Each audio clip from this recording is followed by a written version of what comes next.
2025 tested Nigerians in ways no headline can explain. From January to December, it was one shock after the other. And so, this is a story of how 2025 went in Nigeria according to the headlines. In January, there was a major tanker explosion in Suleja, Niger State, and it claimed 98 lives. Nigeria was admitted as a partner country in BRICS, and this is a shift in foreign policies. Also in the Northwest, the federal government officially designated the Lakurawa Group as a terrorist organization. In Katsina, about 21 members of the Community Watch Corps were ambushed and killed. And in Zamfara State, 16 people died when the Nigerian military accidentally dropped a strike. In February, there was meningitis outbreak in Kebbi State, and about 26 people lost their life due to this. There was a Lassa fever surge in about 14 states and 535 cases. 17 children died in a deadly fire at an Islamic school in Zamfara State. And you won't believe this, 2025 budget was passed in February 2025. Not only that, it was almost double the 2024 budget, and that was over 54 trillion naira. The Netherlands agreed to return about 119 artifacts, including Benin bronze works. In March, the president declared a national security emergency due to the surge in kidnapping. In Rivers State,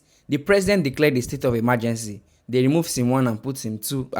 Wike and Fabura had a political feud. About 16 suspected kidnappers were lynched by a mob in Uromi, Edo State. And it didn't just stop there. There was a trail derailment in Abuja. The government imposed a 6-month ban on raw share nut exports to protect local industries. In April, on Good Friday, people were displaced in Benue State. Several were killed, and then this happened: the suspension of Senator Natasha Akpoti. The UN reported that over 1.3 million people were displaced in just the Northwest and the North Central. In Abia, 5 soldiers and civilians were killed in Obingwa, and the government blamed IPOB. Also, there was a female suicide bomber. She entered a restaurant and 12 people were killed in that suicide attack. In Zamfara, a gold mine collapsed and 100 people were trapped. 12 bodies were recovered. In June, the new tax reform was signed into law. And in Plateau, over 60 people, including 25 children, were killed in coordinated attack on different villages. Then the Nigerian Labour Congress issued a fresh warning strike because of the slow implementation of the minimum wage in several states. And then there was the National Sports Festival tragedy,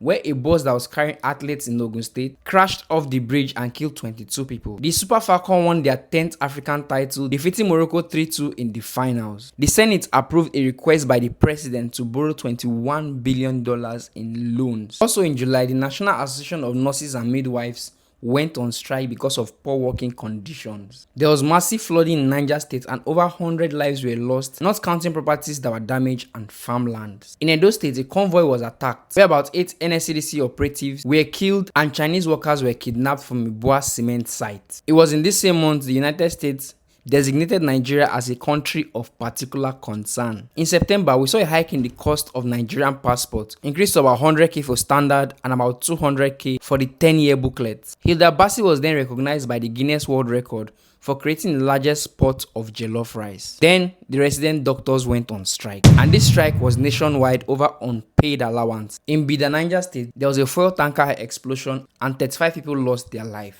The president also sacked all the security chiefs. In November, over 300 students and teachers were kidnapped in a Catholic school in Niger State. Nnamdi Kanu also got life sentence. And in Kebbi State, 25 schoolgirls were abducted from a boarding school and 10 days later, they were returned. Also in the same month of November, over 1,000 kilograms of cocaine, that is worth about 338 billion naira, was seized at Tinkan Island. And in this December, on Christmas Day, the US forces launched a Tomahawk missile on some ISIS camp in Sokoto with Nigerian government consent. The 130 students that were remaining from the Catholic church that was kidnapped were released just in time for Christmas.